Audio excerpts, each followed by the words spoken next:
Chegamos ao último tópico da nossa lição, seguindo o exemplo.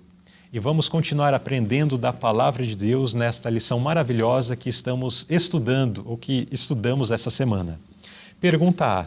Depois de encorajar os cristãos a enfrentarem as aflições e perseguições com alegria, qual é o argumento mais forte que Pedro apresenta para agir? Anteriormente, Pedro vem falando, olha, suporte com alegria, vai ter dificuldades e tal, mas vão lá, permaneçam firmes. Mas para fechar o assunto, Pedro fala, vocês devem permanecer firmes porque tem um motivo especial. E qual é esse motivo? Cristo padeceu por nós. Querido irmão, querida irmã, querido amigo, esse é o maior exemplo e precisa ser seguido por mim, precisa ser seguido por você. Então, Cristo deixou-nos um grande exemplo, digno de ser imitado. Nós precisamos seguir as suas pisadas, né? Quando ele foi insultado, ele não revidou. Quando ele foi injuriado, ele não injuriou. Quando ele estava sofrendo, ele não ameaçou. Isso é algo assim natural, né? Do ser humano. Quando é provocado, devolver de igual modo, né? Então, Cristo, de forma assim inesperada, agia contrário às pessoas que lhe provocavam. E isso não foi só quando adulto, não, tá?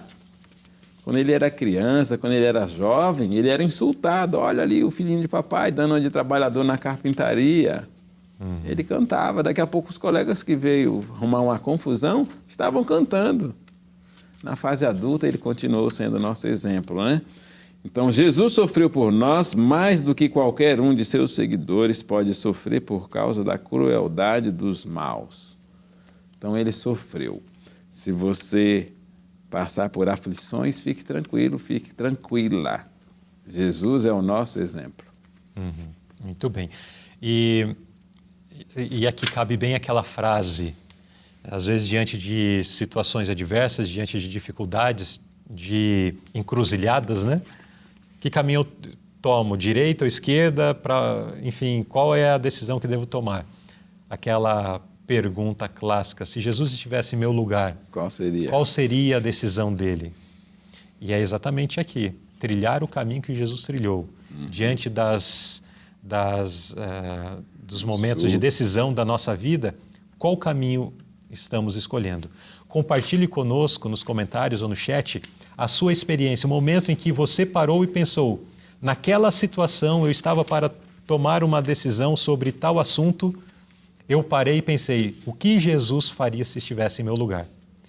Escreva para a gente, compartilhe a sua experiência, ficaremos muito agradecidos de poder ver aquilo que o Senhor já tem feito na sua vida e o que você tem feito também para servir ao nosso grande e maravilhoso Jesus Cristo. Vamos à última pergunta da nossa lição. Que ilustração encorajadora o apóstolo traz no final de seus pensamentos sobre como devemos enfrentar as aflições?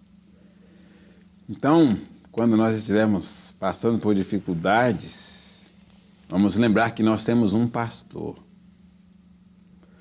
Mas não é um pastor assim como qualquer outro. Aqui estamos falando de ovelhas e quem cuida das ovelhas, né? Então, Jesus falou, eu sou o bom pastor. Esse pastor com P maiúsculo. Um pastor diferente, né?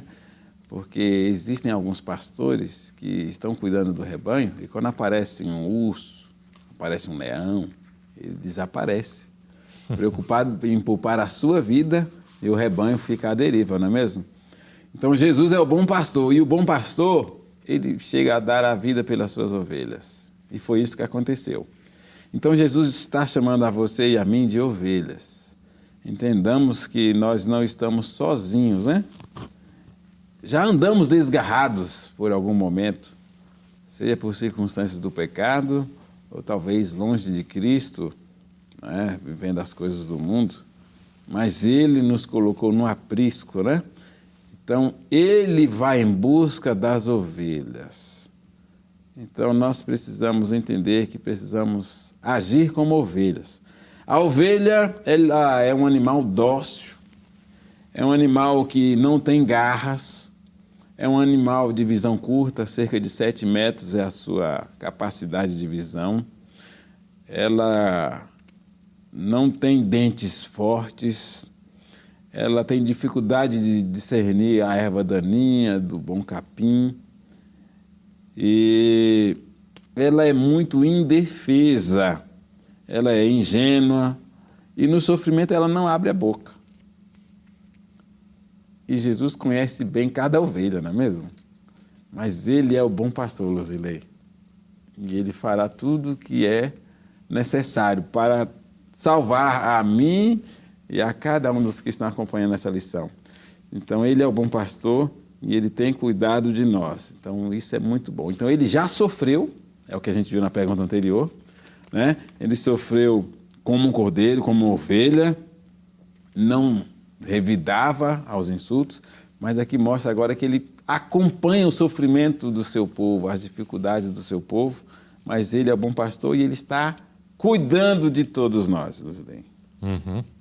Eu quero trazer para fechar o meu comentário, na seguida o irmão Joás vai entrar com o comentário final e o apelo, né, da nossa lição, mas nós vimos várias atitudes morais, éticas que precisamos como cristãos exercer, praticar no nosso convívio social. Mas nós entendemos e vimos, né, ao longo da lição que existe uma maré contrária a tudo isso. Portanto, é uma jornada bastante intensa e complicada. Mas aqui no fechar da lição nós percebemos o caminho para que torna tudo isso possível. Fácil, isso. Diz-nos assim, eu vou ler o segundo parágrafo aqui. Todos os nossos obreiros, ministros, professores, médicos, diretores, e vamos colocar aqui todos nós que estamos estudando essa lição, precisamos se lembrar de que estamos comprometidos, vou trazer aqui para nós, né? Estamos comprometidos a cooperar com Cristo. Devemos alimentar um constante senso do amor do Mestre, de sua eficiência, vigilância e ternura. Devemos olhar para ele como o pastor e bispo de nossas almas. Assim, teremos a simpatia e o apoio dos anjos celestiais. Cristo será a nossa alegria e coroa de regozijo.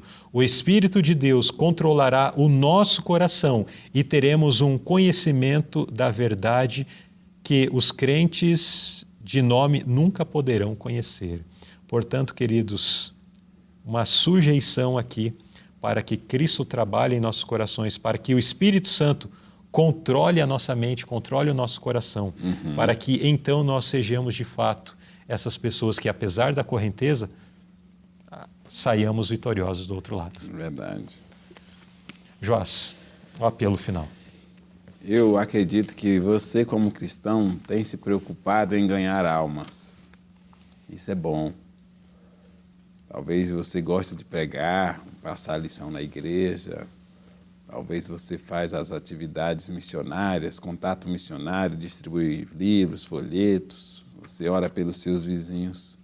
Mas essa lição veio para dizer para você, para mim, que nós precisamos fazer além da teoria.